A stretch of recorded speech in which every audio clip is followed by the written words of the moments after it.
Hi everybody, welcome to Tall Oak Homestead. My name is Carrie. Thanks for joining me today. I thought today I would start planning my 2026 vegetable garden and I would bring you along. I usually do it in 4 easy steps and I'd like to share those with you. So before I start taking you through the steps that I follow to plan my garden, I'd like to share a book that I use to write my comments in and just share that information with you and how it's helpful. So I use this book to write some really great information that helps me from year to year as a gardener. Just on the beginning of my book here, I just have some information about our zone. We are, where I live, as zone 6A, which means the extreme minimum temperatures that we reach in a year are between minus 20.6 degrees Celsius to minus 23.3 degrees Celsius.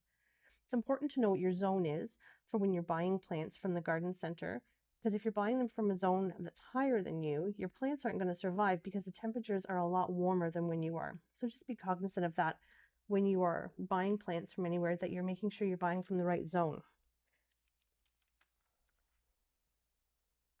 I use this book as a logbook, and in here I mark down the different plants, trees that I've planted and when. So I have my apple trees and my cherry trees here, my larch tree. I have a great story to tell you about that. I have my asparagus, when I planted my asparagus, my dwarf Japanese maple, my boxwoods, my garlic. So everything that I plant permanently in the ground, I do mark in this book. I also use it as a record of what I plant and when. I'm going to go into that a little bit later for you. But right now we're going to come to the first step that I use when I'm planning my gardens. And that's I look at my successes and failures from the previous year. So last year, at the end of 2024, these are my observations that I made. And some of them are general, some of them are specifically for flowers, or some are specifically for the vegetables. My biggest general statement was my seedlings were not as big as they started in 2023. So start all of my 2025 seeds 2 weeks earlier. And then we're going to get into that a little bit later in this video. I'm going to show you how I plan when to plant all my different seedlings. So for my flowers, some of the comments that I made were my gomphrena and my scabiosa bloomed very late. Once they bloomed, they were awesome. Do not mix with anything else. Plant again. My zinnias were planted too close together and developed powdery mildew. Space out much more next year. So, which is good. I've written here comments to set me up for success in my coming years, so that I know that I need to space out my zinnias a bit more. For my morning glory, I planted it at the front of the deck. It's too sunny of a location. It gets too much of the morning sun, and they didn't do that well. All of the salvia from the raised beds in the back were transplanted to the hill because they were too invasive in the raised beds. And if you'll remember when I took you through my frozen garden video, the hill behind the house is like a naturalized hill, and I've planted a lot of salvia up there. My vegetables, my red knight, my shishito, my sugar rush peach, and jalapenos all did well. Plant again. However, my beets, parsnip, and turnip were a bust. Do not plant again. So this is my first step. I go through and I look at all of the different things that went well and what didn't go well. And so that's going to help Andrew and I decide what we're going to do in our garden for this coming year. So I have a couple of tools that I use for that in my planning. But something I just wanted to show you briefly before we get started is I plant a 1 foot square garden. That's how I garden. So I use this tool here. And it's really quite helpful. What you do is when you're planting directly, not seedlings, but when you're using seeds, I use this tool. So I push it into the ground at the corner of my bed till the top is flush with the dirt. And then I use this tool.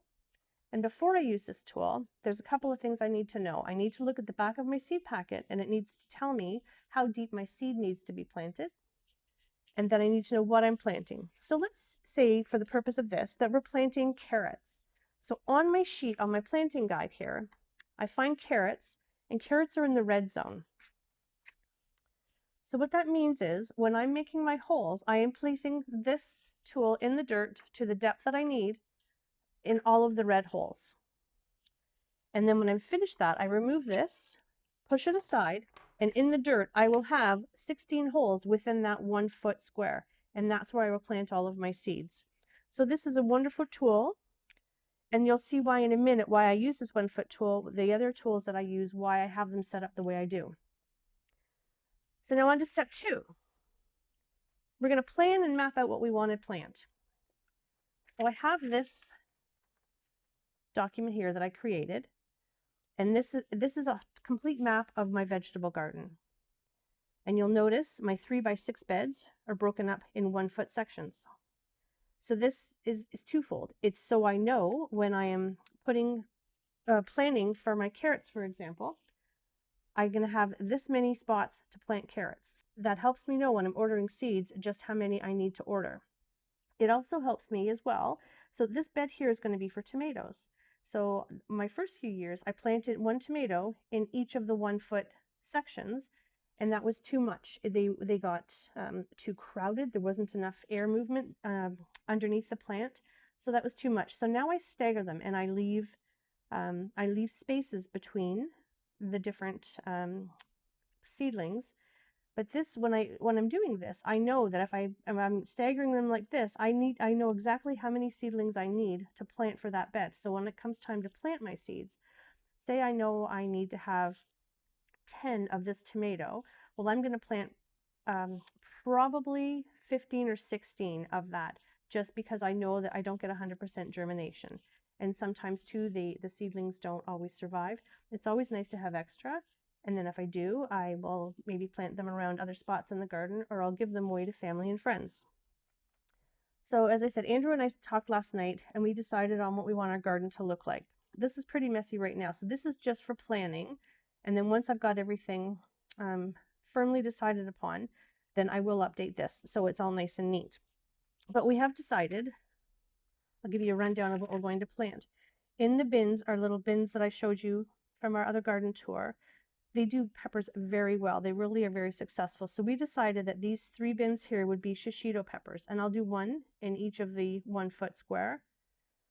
So we have Sweetie Snack Mix, which are very small miniature peppers. They're very sweet and they're delicious.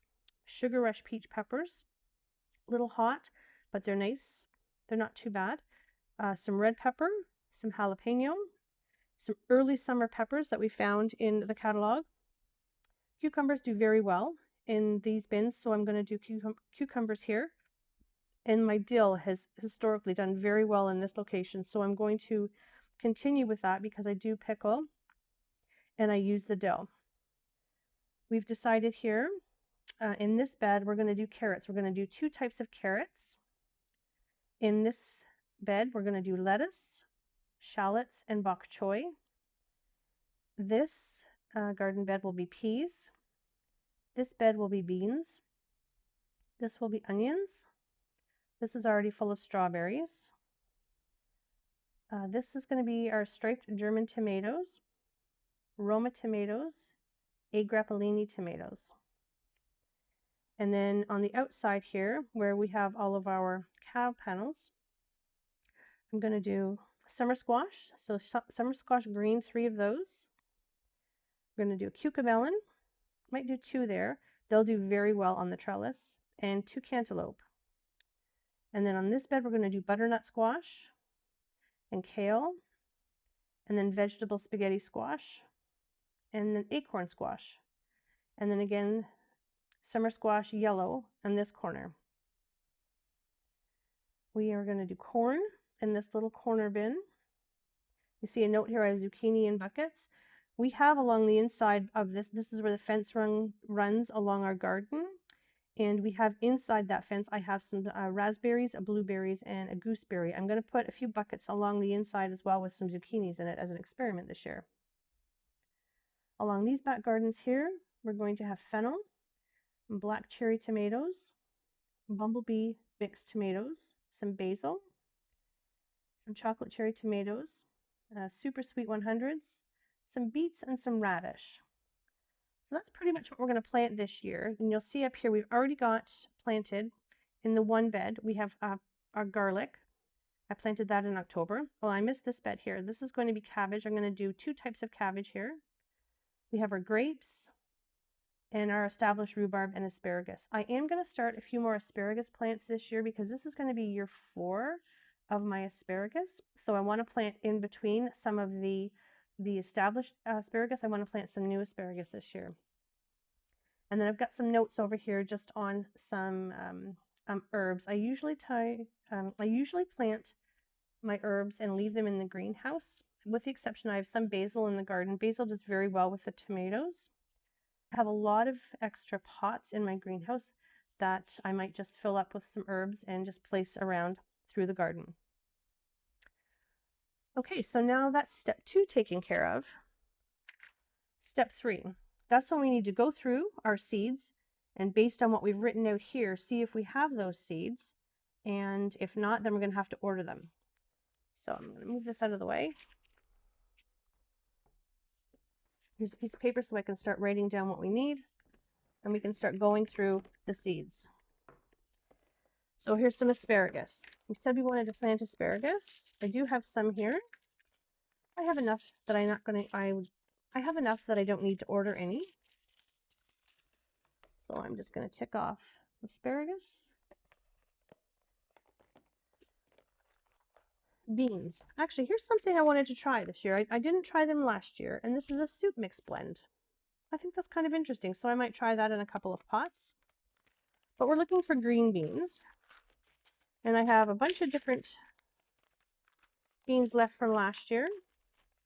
And so my beans were in a 3x3, so I have plenty of beans. I don't need to order any beans. Now, carrots and corn. That one's empty. That one's pretty good. But we've decided we want to do rainbow carrots and bolero carrots. I've grown them both, and they are very, very hardy, and we've had a lot of success. So I'm going to continue with that. But my rainbow ones are empty.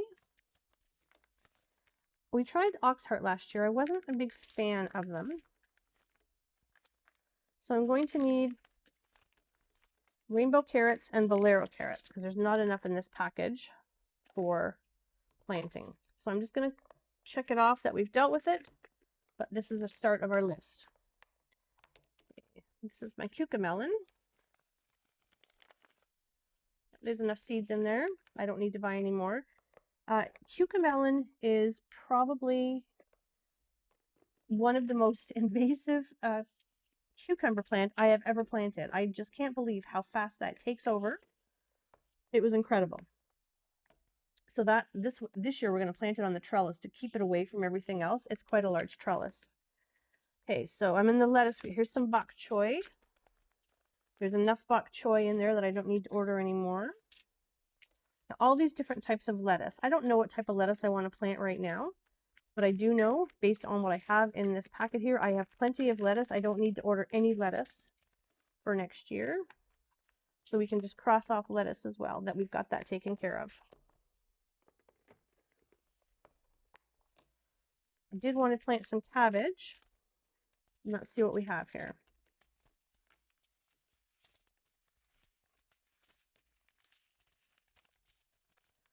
Okay, I have a Napa cabbage and Purple Express cabbage. Those weren't really what I was looking for, so I think I'm just going to put cabbage down on my list, and then when we start to look through the catalog, I will know that I need cabbage, 2 types of cabbage.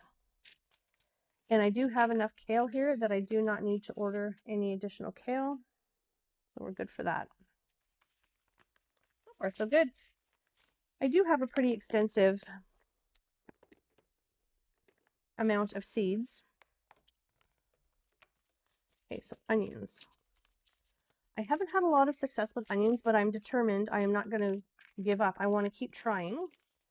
I have plenty of onions, so I don't need to worry about that. And what I'm going to do is I'm going to start them really early this year. And how I start my onions is I get a container, probably about this big, and I basically just fill it with onion seed. And it just grows all of your onion starts for you. And so I'm hoping that that works for me this year. It did work for me last year, but I don't know.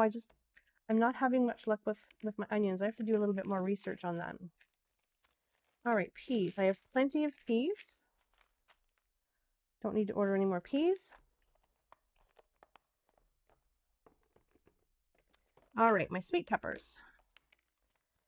My sweetie snack mix. I feel like there's 1 or 2 in there, so I'm going to need to order more. These are delicious. Last year was my first year trying these, and I really enjoyed these. I'm not going to do poblano peppers this year, but I am going to do shishito peppers. These are my absolute favorite. You can probably tell by the amount of seed packets I have here. So I don't need to order any more shishito pepper. But I do need to order, those are all my sweet peppers, so I do need to order the early summer and red pepper. So cross those off that we've made note of that. And we'll go to the hot peppers. So I have jalapenos, I have lots of those, and I have some extra rainbow chilies. We can try those. So I'm good for the jalapeno. But I do not have Sugar Rush Peach. So I need to order that. Okay, so it looks like here for all of our peppers, we've got them either in here or I've got them on a list to order. I did notice when I went to the cucumber container, I didn't have any cucumber, so I need to put that down. I like to do pickling cucumbers. And I know for a fact in my herbs, I have a lot of dill, so I don't need to order any of that. So now it looks like the strawberries are already planted. Okay, let's see what's next here. Pumpkins. I'm not sure what I'm doing with pumpkins this year, so I'm going to pass that. Radish. Lots of radish here, so I don't need to order any radish. That's covered. Beets. I don't recall seeing beets anywhere. I'll keep looking. All right, squash. I sometimes just keep my packages in here so that I know from year to year what my favorites were. The summer squash last year was prolific. We had such an amazing crop. I'm going to definitely plant those again, but that one's empty. My zucchini has a few in there. My vegetable spaghetti has a few. Okay, so let's see here. Butternut squash. We have plenty of those. Not planting those. Are those. Some more zucchini.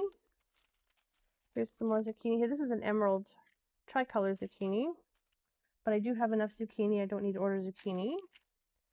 These are acorn squash. I have enough of those. Vegetable spaghetti. I have enough of those. I don't need to order any. Oh my goodness. A few in there. But it does look like I need to order some summer squash.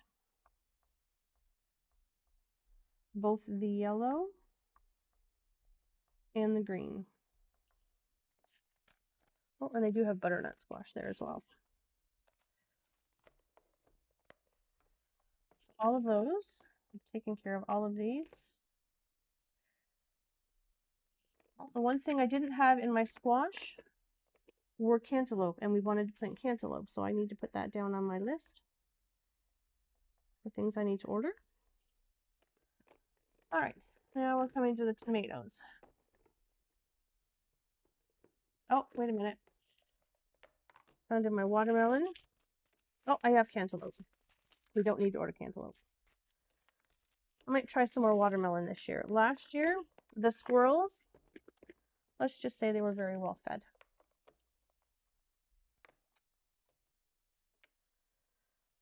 Hey, I picked up some heirloom seeds at a Christmas fair this year. I'm very excited to try them. They're striped German multicolored beefsteak tomato and black cherry tomato. I'm very excited to try those. Okay, so A. grappellini. These are Andrew's favorite. I'm just going to put those aside there. See if I have any more. These spoon tomatoes are darling. My grandbabies love them. They're the most tiniest, probably the size of my thumbnail. are the size of the tomatoes, and they are so sweet. So I always plant a bin or two of these for the girls. These are some super sweet 100s. So we have enough of those. Don't need to worry about ordering. Bumblebee mix. I need to order some more of that. These were delicious. That last year was our first year planting these, and they were absolutely delicious. Chocolate cherry. I need to order some more of those. There's not enough in there.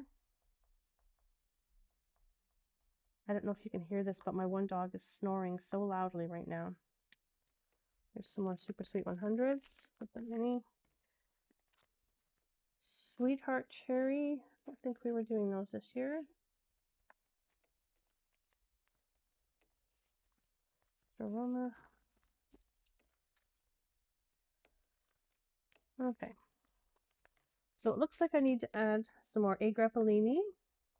I'm going to put an asterisk there because I know that is from Baker Creek Heirloom Seeds. Most of these here I know I can find in Vessie's. It's a Canadian. I prefer to shop my seeds Canadian, but there are some things that I do order from the States. And the only reason why I do is because these are Andrew's favorite, and they're very prolific tomato. They do very well, and they're very tasty. Roma. So I've got a whole bunch of San Marzano here. I've got lots of Roma tomatoes in here, so we're fine for those. So we'll cross off those. Cross off these. Chocolate cherry, they're on my list here to order. Bumblebee mix, they're on the list. Okay, so there's a couple of things here that beets. We've got to go back and see if I have any beets in here, and I don't think I do. Oh, maybe I do there. Let's get the tomatoes out of the way.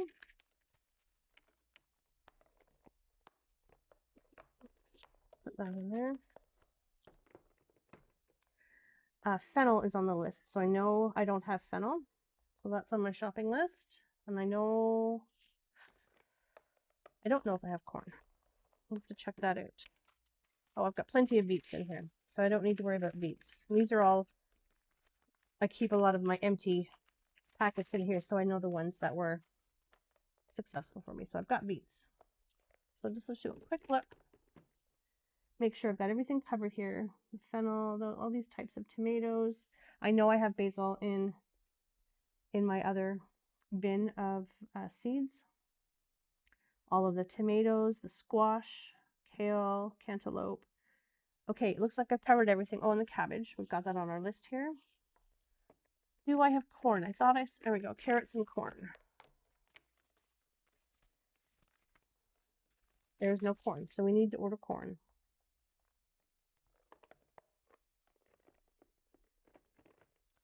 Okay, so now we have our list. We just need to go through the book and get our order ready. I can place that, and then we can go from there. Okay, we finished the first 3 steps, so let's just review those quickly. Step 1 is to look at your successes and failures from the previous year. So go through your notes to determine what did well, what didn't, and then make your decisions based on that. Step 2 is to plan what you want to plant and where you want to plant it. So you don't necessarily have to do a detailed map like I have, but I have a lot of time on my hands, and that's what I like to focus on. I'm very detail oriented, and things like that make me happy.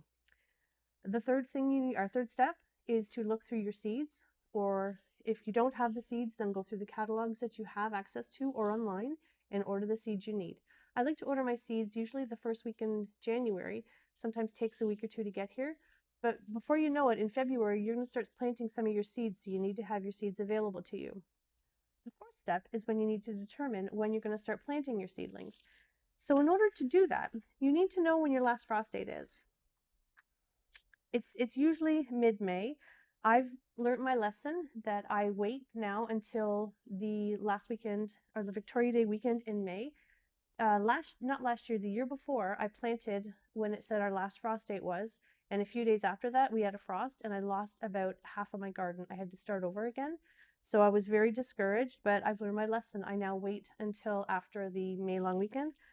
But this year, I'm not going to start planting until May 30th, because I'm going to be away in Australia for the month of May. Our son is having their 4th baby, so my 6th grandchild, and I haven't met the other 3 boys yet in person. So I'm going to have a very lovely month of May in Australia with my grandbabies and my son and my beautiful daughter-in-law. I'm very excited.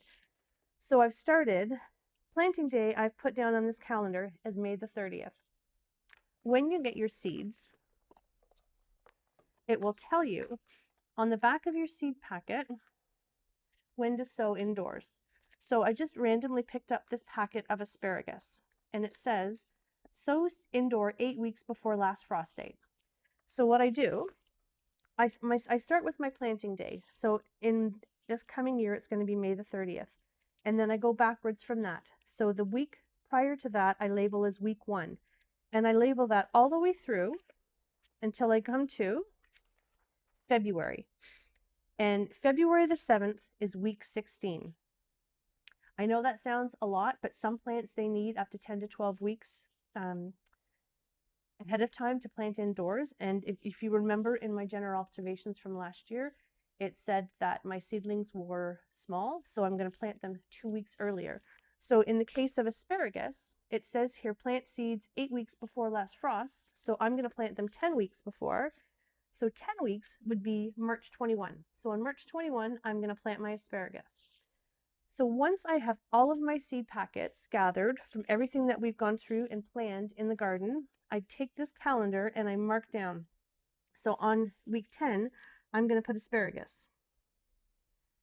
So I know that week I'm going to be planting all of my asparagus seeds. I don't have all of my seed packets right now for everything else that I want to plant in the garden, so I can't really finish this part of the planting process until I get all of my seed packages. But when I do, I'm going to get this set up and I will know exactly when I need to start planting everything. So this has just been for the vegetable garden. I haven't even thought of my flowers yet. I will be doing that soon because, again, I like to order all of my seeds in January so that I have plenty of time to get them started.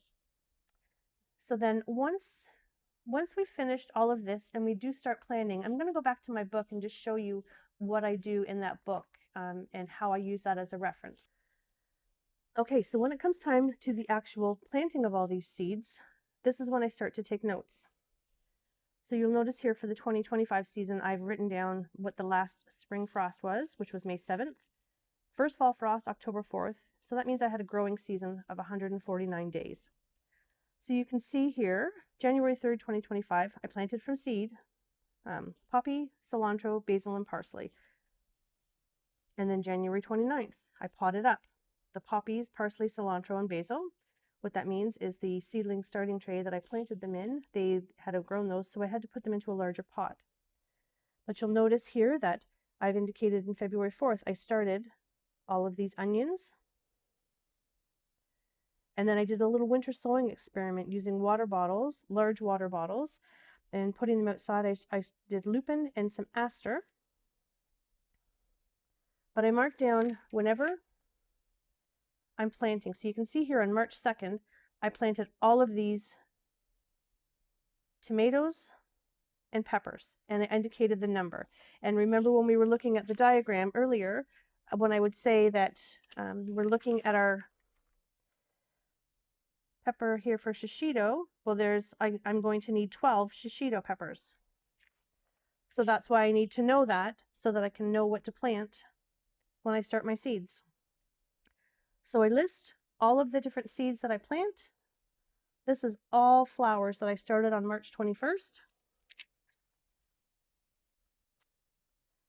And then it's just a running total of what I plant, if I've potted anything up, and I'm still keeping a running total of everything. So I know that everything I've planned for the garden, I do have enough seedlings for. I do leave a little note once I've left things in the greenhouse, because we need to be very careful when things start to be placed in the greenhouse. We need to make sure that we're opening the door and the vents because it can get very hot out there. And when these seedlings are young, they need to be slowly introduced to the outdoors. So this is what I've done for all of last year, everything that I have planted, everything I potted up, everything I moved. My final inventory as of May 22nd, all of my flowers that I had in the greenhouse.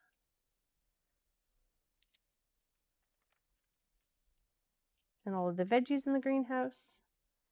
And then I did something different last year. I did mark down when I planted things outside.